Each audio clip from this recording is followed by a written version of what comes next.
Welcome to NSTV news. నేను సౌజన్య. ముందుగా ముఖ్యాంశాలు.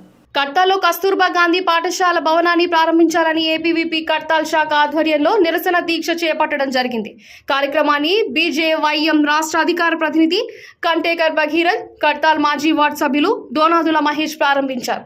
ఈ సందర్భంగా ఏపీవీపీ రాష్ట్ర కార్యవర్గ సభ్యులు క్యామ శ్రీకాంత్ మాట్లాడుతూ, విద్యా సంవత్సరం ప్రారంభమయ్యి 20 రోజులు కావస్తున్నా ఇంకా కస్తూర్బా పాఠశాలలో తరగతులను ప్రారంభించలేదు.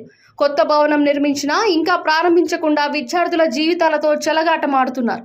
స్థానిక ఎమ్మెల్యే మరియు అధికారులు పట్టించుకోవడం లేదు.